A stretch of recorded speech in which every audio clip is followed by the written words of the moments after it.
So my test car for the day is the BMW iX2. This is essentially the sporty coupe hatchback version of the iX1. So how much is the car? 282,000. Horsepower, range? 300 horsepower, 194. Oh. Okay lah, torque is high lah. Around 450 WLTP. 450 km. 449. Anyway, yep, 282,000. So tested the iX1 earlier on. We all like it. Well, design is a bit quirky, BMW these days. Okay, you use the logo to flip it. Boot is not small. There's under storage here, thick boards, some hooks, and then you have this hard parcel shelf. Actually, this size of a boot, right? This size of a boot, back then they would have had a tonneau cover, but of course this car is not wide. It is not a wide car. From here to here is actually not super wide, right? I don't think you can put in a mountain bike without taking off the wheels, even though you fold down the seats, because this opening is not wide at all. Alright, but it's a small car, but it's a long car. They made it pretty long, and from viewing and standing outside, the car almost looks as though it's X4 size, but obviously they won't put X4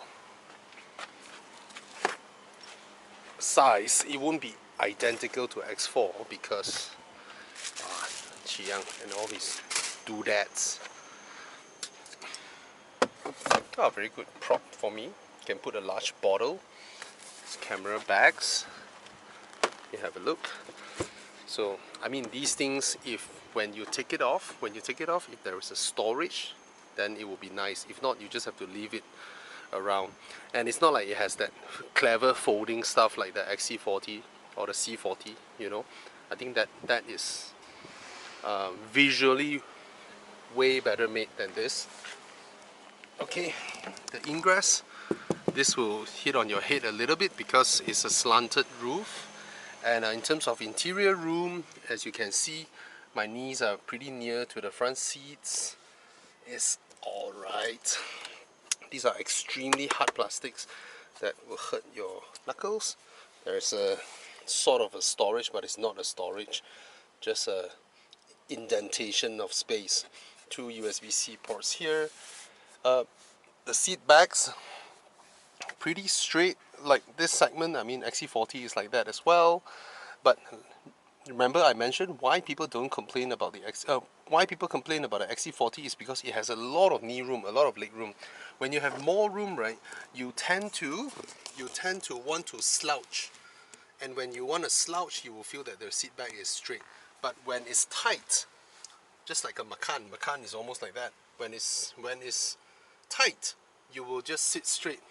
But this one is totally brushing on our head. Most cars, when they do a sporty coupe hatchback, they will affect headroom. Almost all of them, except the C40. C40 somehow they are able to make it rather cleverly, whereby visually you can clearly see a slant back, but when you go in and out, when you look at the boot, it doesn't hamper the space almost at all. Alright. There are some nice touches. You see Harman Kardon over there. There are some patterns over here. Okay, and then stitching lines, just to make it look a little bit more sophisticated. And a mixture of materials, you know, some chrome, satin chrome surfaces here, satin chrome. And overall, it's alright. It's alright. It's not sharp, but these are hard plastics. All these are hard plastics. Overall material quality is I keep hitting my head. One notch below that of modern Volvos. Modern Volvos are very well built, using very high quality materials, right? But this is BMW. This is nice as well. Isofix, you just flip this up. Don't need to remove them. But most of my experience with this type is over time you will just break it, you know.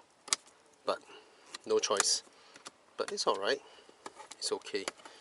So Don't go and annoy the dealer. Oh, I broke my ISOFIX. It's this type of design, it will break very quickly.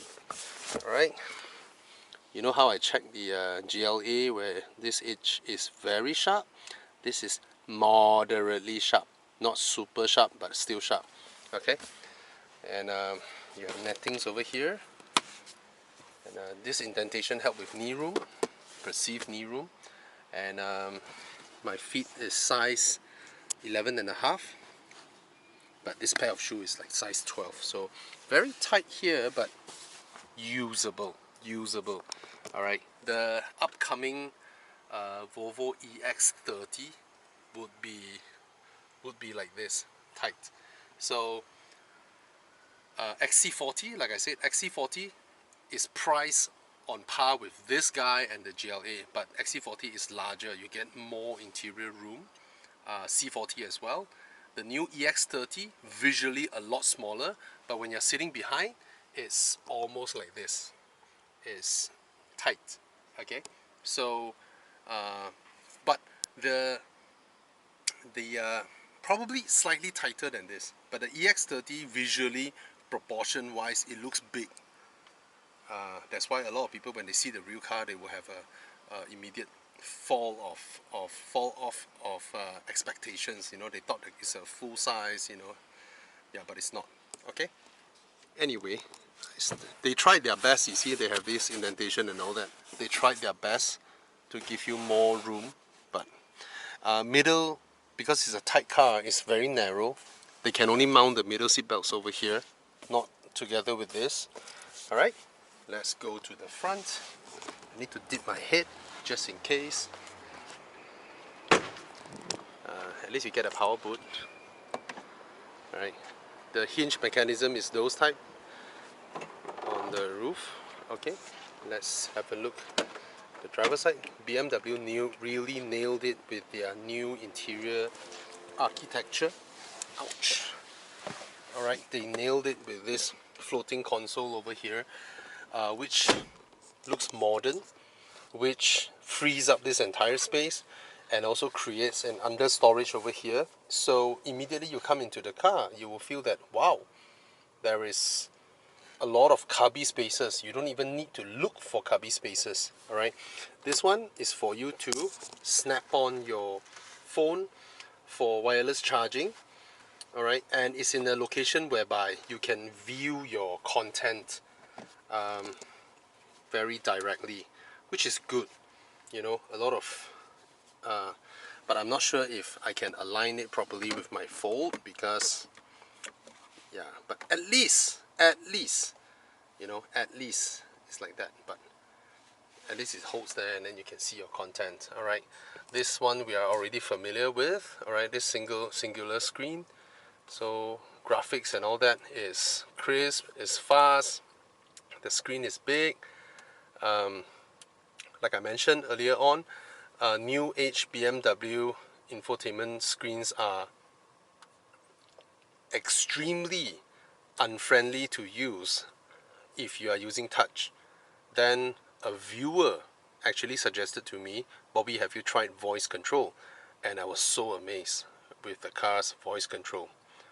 I'm not sure if I can try it now. Hey BMW. Yeah. Hey BMW. Or maybe somebody changed the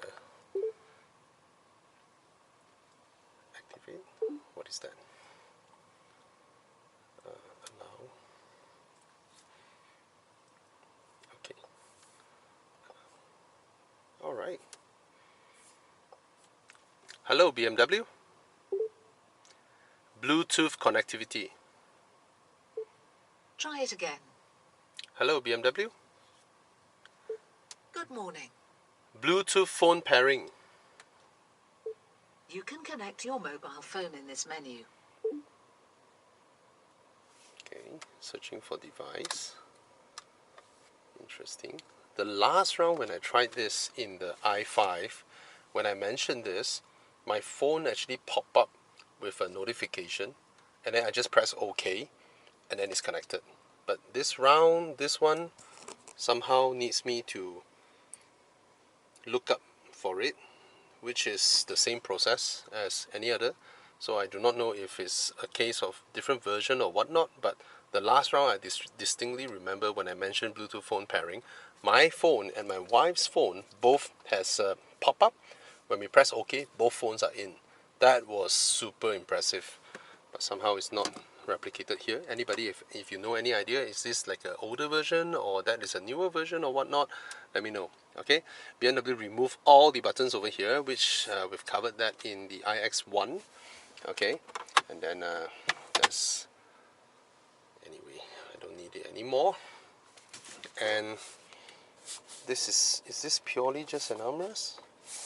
Yeah, there's no way to open it because it's so shallow. I don't think it opens up. Maybe I could be wrong. Oh, I'm wrong. It opens up. Small storage. Interesting. Yeah, that's the new BMW, you know, you just have to try and figure out things. Alright, and then why is it this way? Of course, it's because they are left-hand drive cars and there's no need to spend more money to create another console to adapt to right-hand drive version. Just let it be. So this is the new age of car ownership in modern day premium cars. Back then, premium car makers will do the necessary changes to swap places, but then they are all managing costs as well, right? So overall, when I drive the iX1, I liked it. I like it. Because the previous one, that one, is not particularly a good car. Alright, so at least this one shows more effort being put into the interior. Alright, so let's go for a drive. The seats so far are comfortable. Alright, you can extend this. The material, the stitching, everything looks fine. Pretty nice. Alright, so let's go for a drive. I just realized something. I keep pulling it to D and it's just not responding. Then I realized that there is a start button there. So I haven't started the car actually. Well, that's the new generation. 怎么？在后面吗？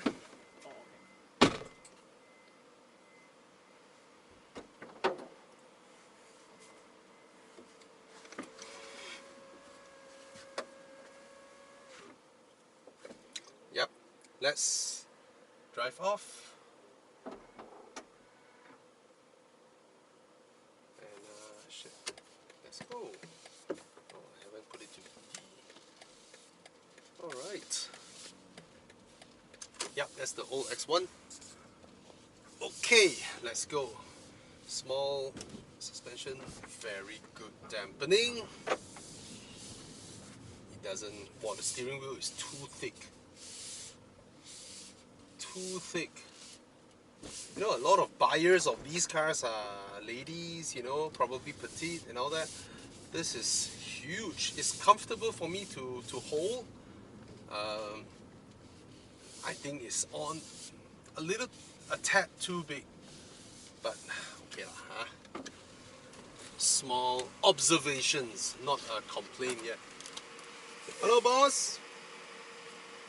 Thank you. Thank you.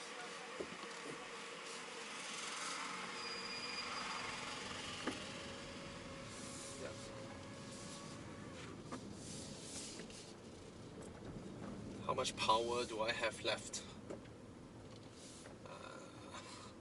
See, that's the thing with okay, I do not know how to read this. I seriously do not know how to read this.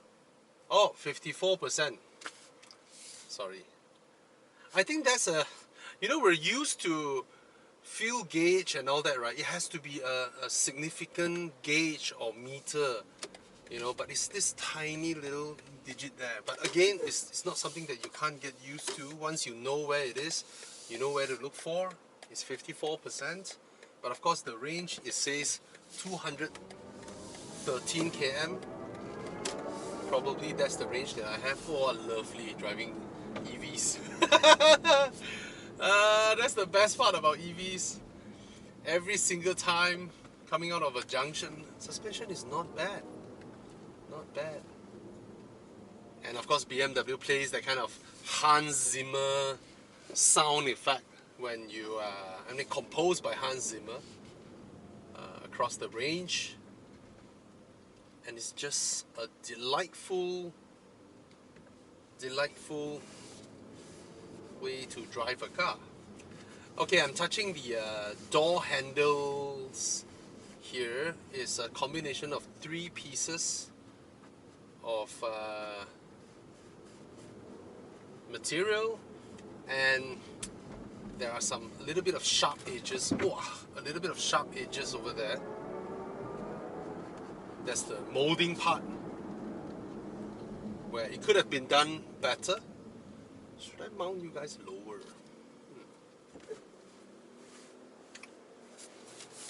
Overall, I think it's alright. If this is, to be honest, 250k. Yeah.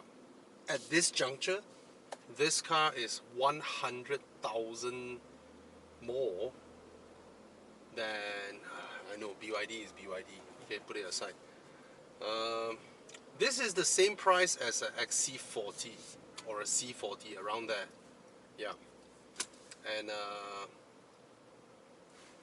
I think it's slightly smaller, but people will compare both side by side. Okay, this is slightly smaller. Of course, this whole graphic, this whole presentation, the interior presentation just feels newer, just feels more modern, you know. Totally different direction, as you can see, between the premium car makers now, right? BMW goes very space age. Audi sticking to their ideology, giving you the exact same kind of dashboard design as their ICE cars and all that. Mercedes just went all out with their huge single screen design, and then Volvo continues their design language, which is very minimalistic, very simple, and well built. I think Volvo interiors are really well built. Okay. Visibility is alright. Narrower compared to most SUVs, but nothing too different from a sedan. And I actually think the iX2 looks pretty good, because even though the X1 is sort of like a small SUV crossover proportion, right? But the iX2, they slant the roof from a much earlier point. So from visually, it makes the car look a lot longer than it actually is. So it just makes it look sportier, longer, lower when they slant the roof earlier, you know. But of course, the drawback for that would be space. Yep. Overall, I think if this is within your budget, you like it, then go ahead. But you see, this kind of map is useless, right? The only premium car with a map that you can use offhand without your phone helping is Volvo, because it is built in with Google Maps. This one is not. So this one is as good as being useless if you don't pair up your Android Auto, Apple CarPlay and all that. Alright? So let's turn up. Yeah. Can I park here? Reserve parking.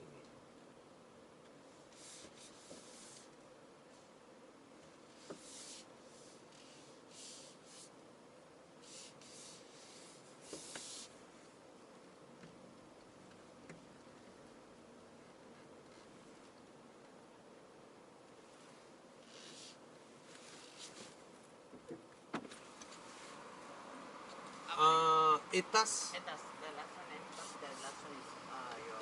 The last one, Where is ETAS? This is The one, showroom, yeah. Okay. Thank you.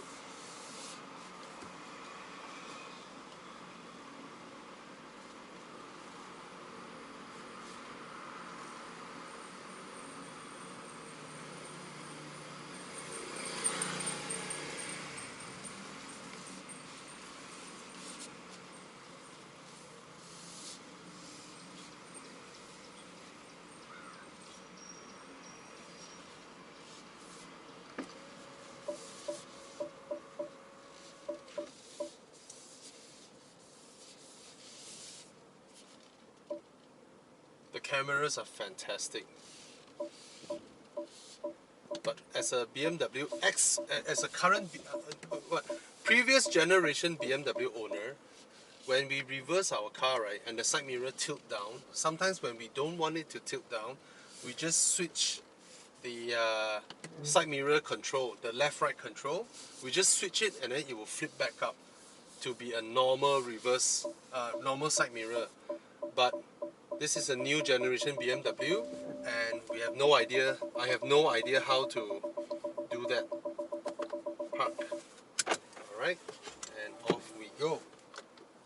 So, yep, a car with minor flaws but not much.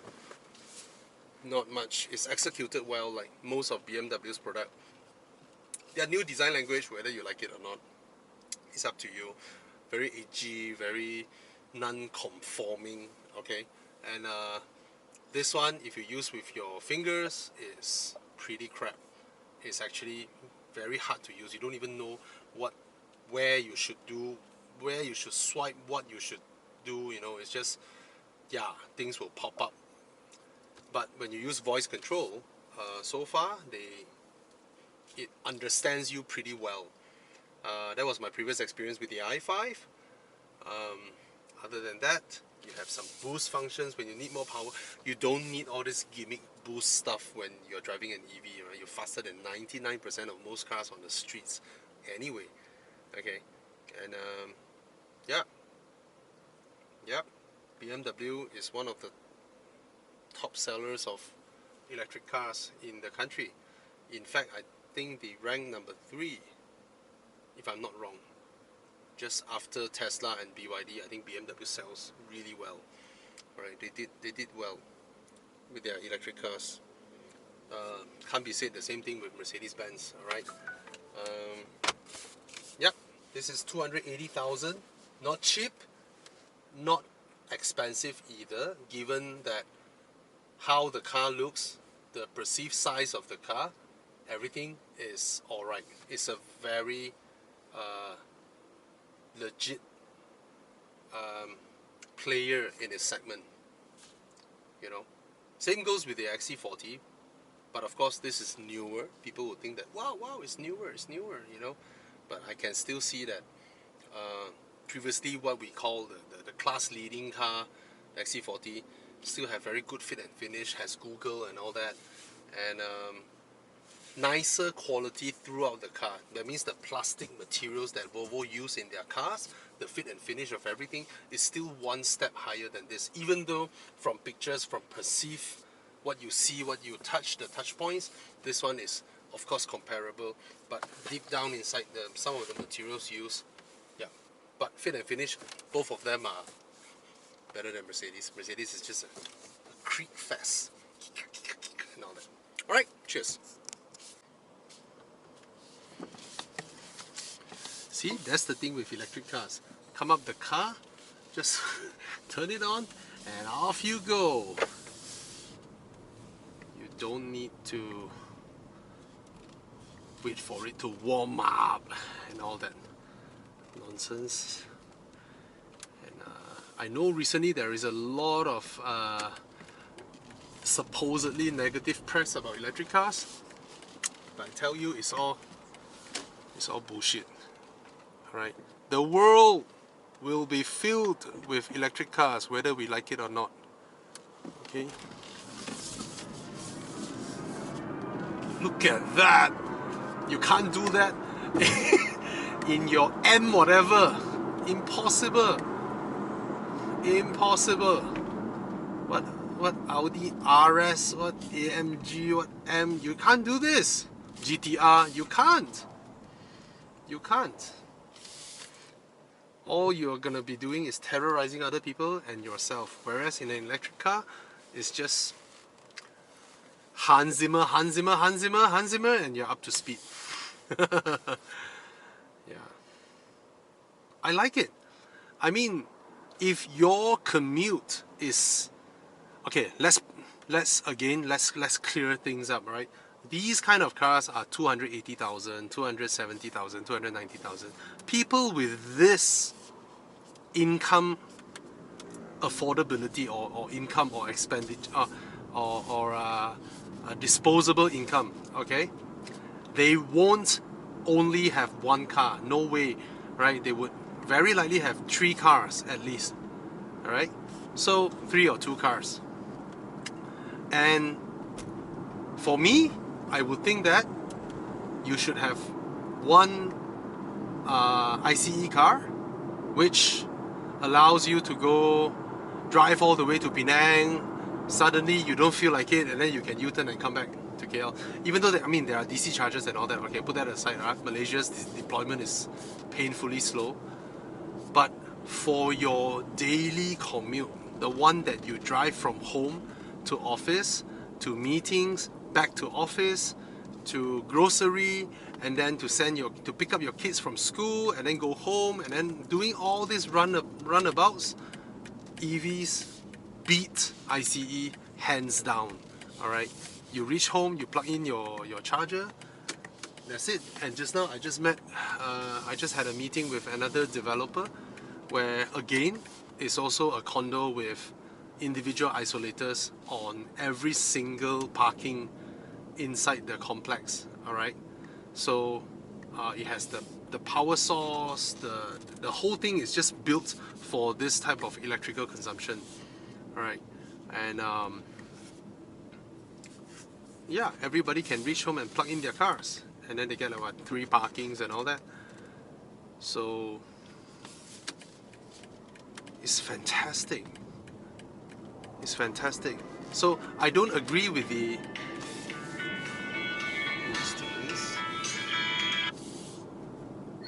Hello? Hello. Yeah, boss. Good afternoon, boss. Yeah. Mr. Entry, didn't you pick up car? Yeah. Thank you. Okay. So I don't agree with the kind of statement whereby they say, oh, EV is gonna replace ICE cars. No, both of them will exist side by side, you know. It's like nobody said, oh, petrol will replace diesel, you know, or vice versa, or things like that. Right? It's just different propulsion would fit different usage.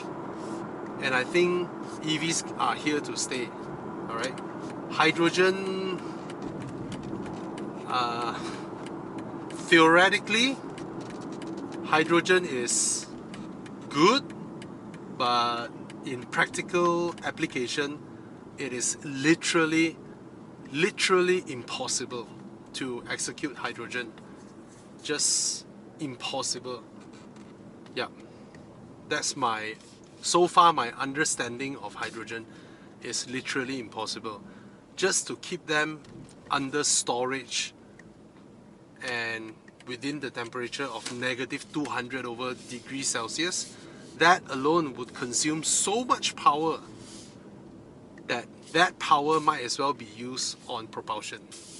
Alright, I think before we solve the problem of hydrogen storage and transportation, we likely would have been able to solve the problem with batteries. Right, there are so many different ways to store electrical energy. So many. And probably in the meantime, we would have developed sustainable biofuel. I don't mean biofuel that has an entire 4,000 acres of cornfield, not for feeding people, but purely for creating ethanol. Yeah, or methanol. I don't know which is which. Anyway, yeah. Yeah, I still don't like the way, okay, it goes up speed bump. I mean, for not regular size speed bump, when you go up and when you come down, then you feel the entire weight of the car pressing down. They managed to do the damping well for regular usage. So this is what I'm describing here. It's very similar to when I first drove the then new XC40 EV or C40 EV. Alright, but recently I've driven the updated C40 and XC40. they have solved this issue whereby you go up a speed bump, when you come down, you feel like it's like a double down, you know, more weight pressed down than when it goes up. So it's a common thing that a lot of EVs experience because of the weight of the car, right? The suspension was able to hide it during going up a speed bump, but they couldn't hide it anymore when it's time to come down. But even though this is not as serious as when I'm driving the first batch of XC40, C40 EVs, but the recent batch, the new ones, they perform better than what this one does now. Alright, so yeah, that's my verdict of the BMW iX2. Try again. It's unique because XC40s are everywhere, C40s are everywhere. It's unique. There are things that it obviously loses out to the XC40. I'm not even... Please repeat your input. Cancel. No route guidance is currently active. See, that's the thing. Cancel. Okay, I don't even need to mention the GLA, the EQ GLA. That one is obviously the most uncompetitive one. Alright, as compared to these other two. Alright. There we go. Alright, thanks for watching to my my review. Do know, if this is your first time watching my videos, I only make videos for people who are interested of buying the car. That's why I don't care about editing, I don't care about all the fancy stuff, funny stuff to hook you on, to get you to subscribe to my channel. I'm only doing videos for people who seriously are in the consideration of buying these cars. So I try to be as detailed as possible, try to be not as, don't need to be fancy and all that. Alright? And if you're interested with my team's work, follow me on Aurizon, Facebook, AURIZN. That's our handler. I'm part of Aurizon team. There are a lot of YouTubers who review cars that are also part of Aurizon team. Our Facebook is Aurizon, IG is Aurizon, TikTok is Aurizon. Alright, cheers.